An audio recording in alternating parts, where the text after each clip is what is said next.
Hello അസ്ലാം വലൈക്കും. ഇന്നത്തെ വ്ളോഗൊക്കെ എല്ലാവർക്കും സ്വാഗതം. ഇന്ന് എൻ്റെ അമ്മ ബാങ്ക് പോകാന്ന് പറഞ്ഞിട്ട് ഞാനും എൻ്റെ അമ്മയും പുറത്തിറങ്ങി. ഒരു ഉച്ച സമയത്ത് ആയതുകൊണ്ട് തന്നെ നല്ല വെയിലും ഉണ്ടേനി. ബ്ലറാക്കിയത് നിങ്ങൾ ആരും എന്നെ കാണണ്ടെന്ന് വെച്ചിട്ട് തന്നെ. അങ്ങനെ നമ്മള് ജസീല ജംഗ്ഷനിൽ കുറേ നേരമായി നോക്കിയിരുന്നു. ബാങ്ക് കാണു പറഞ്ഞിട്ട് മഞ്ചേരി ഫുള്ള് ഞാൻ ഒന്ന് ചുറ്റിക്കറങ്ങി എന്തായാലും. അങ്ങനെ നമ്മൾ ബാങ്കിലെത്തിയപ്പോൾ എല്ലാവരും ഇന്നെ നോക്കും. അവിടെ ഇരിക്കണവരും നിൽക്കണവരും പോണവരൊക്കെ എന്നെ നോക്കാം. പിന്നെ എനിക്ക് മനസ്സിലായത് ഹെൽമെറ്റ് തലേന്ന് ഊരാൻ മറന്നിക്കണ്. അങ്ങനെ ആരും കാണാതെ ഹെൽമെറ്റ് എന്ത് ചെയ്ത് ഞാൻ കൈ പിടിച്ചു. ആകെ 5, 3, 4, 6 ആൾക്കാരുണ്ടേനുള്ളൂ. ഇനിയിപ്പോൾ നിങ്ങൾ 5, 3, 4, 6 എത്രയാണ് നോക്കാൻ നിൽക്കണ്ട.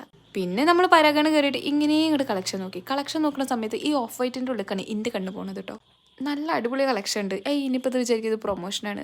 അങ്ങനെ നമ്മൾ അവിടുന്ന് മുട്ട വാങ്ങാൻ വേണ്ടി ഇറങ്ങിയിട്ടോ. കാണുന്ന എല്ലാ കടയിലും മുട്ട ഉണ്ടെങ്കിൽ എൻ്റെ മക ഗോഡൗണത്തെ മുട്ട മാത്രം പറ്റുള്ളൂ. അതുകൊണ്ട് നമ്മൾ നേരെ മാർക്കറ്റിങ്ങാണ് കയറിയത്. അങ്ങനെ അവിടുന്ന് ഒരു പെട്ടി മുട്ട എടുത്തിട്ട് അതിൻ്റെ അപ്പുറത്ത് തന്നെ സൂപ്പർ മാർക്കറ്റ് ഉണ്ട്. ഇനി അവിടുന്ന് തന്നെ എല്ലാ സകലമാന സാധനങ്ങളും വാങ്ങിയാണ്ട് ഞങ്ങൾ എന്ത് ചെയ്ത് തിരിച്ചു പോയി. അതിൻ്റെ ഇടയിലാണ് ഞാൻ ആലോചിച്ചത് ഇന്ന് പിന്നെ ചെമ്മീൻ വാങ്ങിയിട്ട് ചെമ്മീനോട് ഒരു ഐറ്റം ഉണ്ടാക്കാം. എന്തായാലും മാർക്കറ്റിലല്ലേ. അങ്ങനെ മാർക്കറ്റിൻ്റെ ഉള്ളിൽ കയറിയിട്ട് ചെമ്മീൻ വാങ്ങാൻ വേണ്ടി നിന്നപ്പോൾ അയാൾ ഇന്നെ നോക്കി. അതുകൊണ്ട് മെല്ലെ ക്യാമറ ഇങ്ങനെ തിരിച്ചു. അതുകൊണ്ട് എന്താ അയാൾക്കൊരു പ്രൊമോഷൻ അങ്ങോട്ട് പോയി കിട്ടി. ഓക്കെ.